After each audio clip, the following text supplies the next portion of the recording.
ada satu hadis yang menceritakan apabila Nabi SAW nak keluar daripada Mekah, Nabi memandang kota Mekah dengan wajah yang sayu. Lantaran Nabi menyebut, aku tidak temui negeri yang lebih baik daripada engkau, merujuk pada Mekah.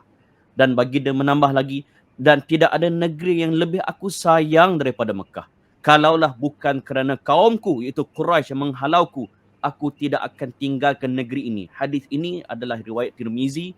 Dr. Maza, apa signifikan hadis ini dari segi hijrah dan kenegaraan dalam kita menyambut kemerdekaan? Dr. Maza, fadhal mashkura. Assalamualaikum warahmatullahi wabarakatuh. Alhamdulillah wassalatu wassalamu ala Rasulillah wa ba'd. Terima kasih saudara Amin selaku moderator.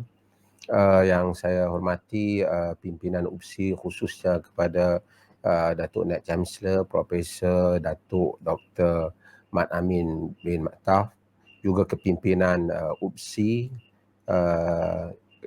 yang saya kasihi Al-Fadilatul Syekh Dr. Muhammad Ruzaimi Ramli yang merupakan selaku Dekan Pengajian Islam UPSI dan juga panel pada hari ini, sahabat-sahabat sidang pendengar, muslimin dan muslimat sekalian. Ini satu perkara yang penting untuk kita fahami asas-asas yang ada di dalam agama ini. Ramai orang ketika semangat Islam dulu memuncak, mereka bertanya, sayangkan negara ni termasuk dalam perkara yang dibenarkan oleh agama ke tak? Kau kita kena sayang kat Islam je.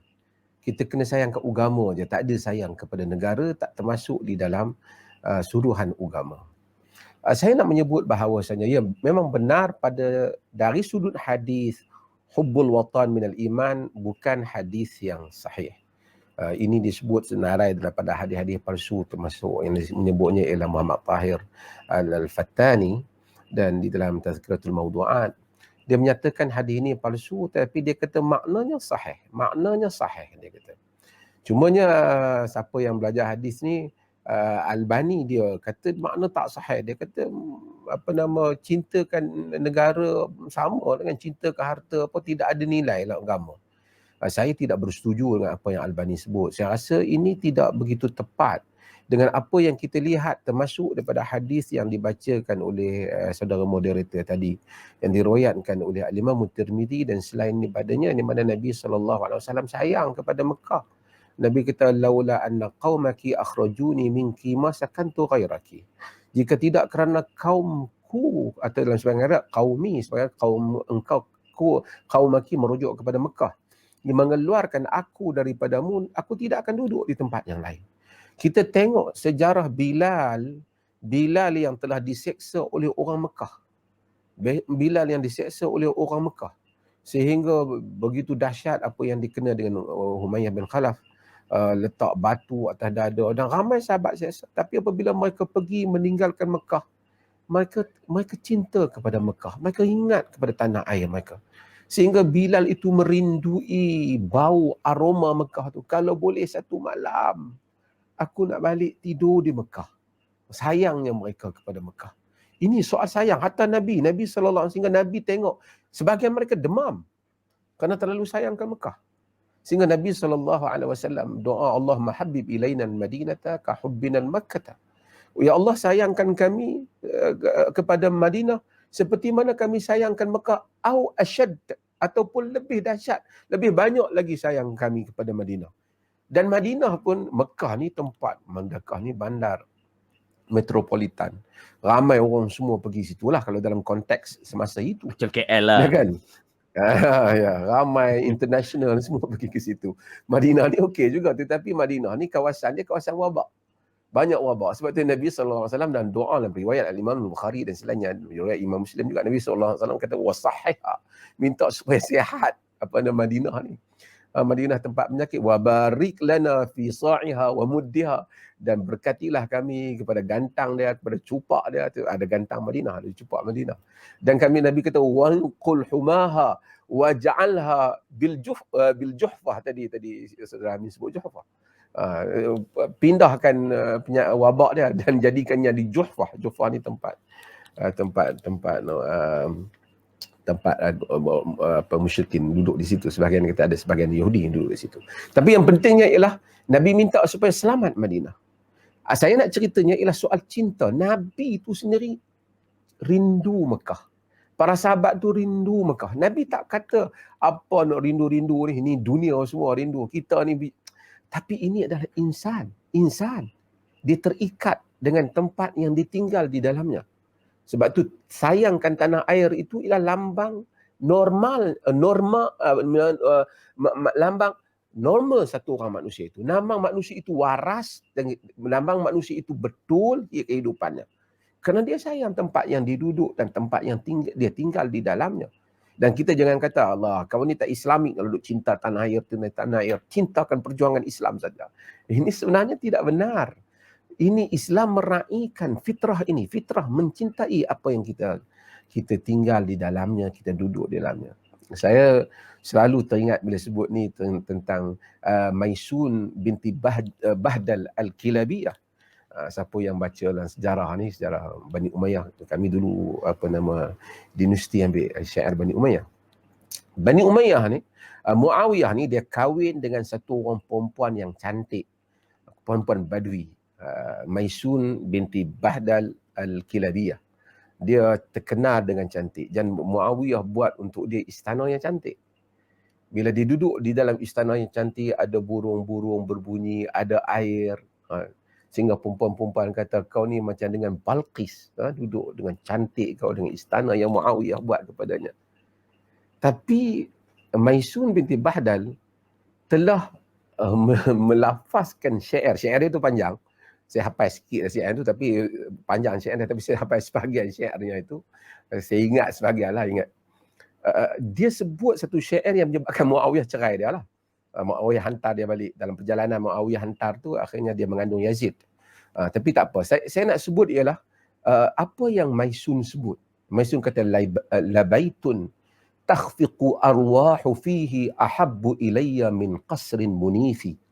Walabsu iba'atin wa taqarru aynaya ahabbu ilayya min labsi syufufi. Saya nak sebut yang tu dulu. Dia kata sesungguhnya rumah yang dimasuki oleh angin. Dia pun akan duduk padang pasir. Badui ni, rumah yang dipukul angin masuk keluar di dalam khemah tu. Ahabbu ilayya min qasrin munifi. Lebih aku suka daripada istana yang mewah ini. Walabsul aba'ati wa taqarra aynaya ahabbu ilayya min labsi syufufi. Pakai baju ibaah Arab tu lebih yang kasar itu, lebih aku suka daripada memakai pakaian-pakaian yang mewah. Khusyuna, dia panjanglah, saya skip dah. Dalam syair dia, khusyunati aisyati fil badwi ashha ila nafsi minal aishi tarifi. Kehidupan yang kasar di dalam badui itu lebih aku suka daripada hidup yang mewah ini. Fama abgha siwa watani badilan. Aku tidak ingin diganti tanah air aku dengan apa-apa. Wama abhahu min watanin syarifi. Tidak ada yang lebih bahagia, yang lebih membanggakan daripada tanah air sendiri. Tapi ini Maisun dan dia Muawiyah, tapi ada satu perkataan yang disebut sebelum tu, macam dia rendahkan Muawiyah hantar dia balik. Tapi tak apa, saya nak ceritakan demikian Maisun, wanita yang dikenali dengan cantik, bijak, fasih. Dia tak mau hidup di istana kerana istana tu bukan tempat dia. Dia ingin hidup di tempat kehidupan Badui kerana dia orang Badui. Cintakan tanah air. Itulah sesuatu yang ada dalam jiwa manusia. Sebab itu para sahabat cintakan tanah air mereka, cintakan Mekah. Merindui Mekah. Sebab itu mereka apabila Nabi tak jadi masuk Mekah, ramai yang macam memberontak. Ramai yang tak puas hati kenapa tak jadi. Kerana rindukan haruman dan bau Mekah itu. Sebab itu apabila kita duduk di dalam tanah air kita, orang yang tak mencintai tanah air kita, di atas nama apa slogan pun, dia tidak patut menjadi ahli kepada warga negara itu. Dia tidak patut menjadi ahli kepada negara itu. Kerana mencintai tanah air itu satu sifat. Dan kita tahu bahawasanya memang Nabi kata, man qutila duna malihi fahuwa syahid. Siapa yang dibunuh kerana hartanya, yakni dibunuh secara zalim kerana hartanya, maka dia syahid. Bagaimana kalau orang yang dibunuh kerana mempertahankan tanah air yang dia cintai, jika diserang secara zalim? maka dia mendapat pahala syahid di akhirat. Maka ini adalah makna yang perlu kita kembalikan, bahawasanya apabila kita mendengar puisi cinta kepada negara, apabila kita mendengar ungkapan-ungkapan cintakan tanah air, ia adalah lambang bahawasanya orang itu sedang hidup di atas fitrah yang Allah jadikan manusia itu sayang isterinya, sayang rumahnya, sayang anak-anaknya, sayangkan juga tanah airnya. Cumanya di dalam soal ranking walak di dalam agama, jika bertembung antara kehendak tanah air itu berbeza dengan mencintai ahli politiknya, itu mesti dibedakan. Ahli politik cerita lain, tanah air cerita lain. Ramai orang dia ingat cinta tanah air itu kena mencintai pemimpin tanah air tu. Tak, Nabi mencintai Mekah. Tetapi akhirnya Nabi menyahkan semua pemimpin-pemimpin Mekah yang zalim dengan Nabi membawa pasukan membuang pemimpin Mekah yang itu. Tidak menafikan cinta. Cinta patriotism ia adalah suatu old idea, pemikiran yang lama, yang ia lebih kita kena bezakan soal cintakan negara dalam erti kata mencintai pemimpin yang dilantik, soal nationalism dalam erti kata warna bendera. Ini semua Westphalian Treaty dan nation states ini satu bab yang lain. Tapi saya ingin memperkatakan berhubung dengan kecintaan kepada tanah air itu, sayangkan bumi yang pernah kita lahir di dalamnya, kita membesar di dalamnya. Ia adalah satu fitrah. Dan Nabi SAW sebab itu, hijrah itu mempunyai pahala yang besar.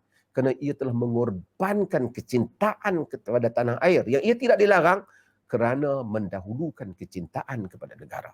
Seperti mana seorang mengorbankan anak dan isterinya kerana demi semata-mata untuk membela agamanya.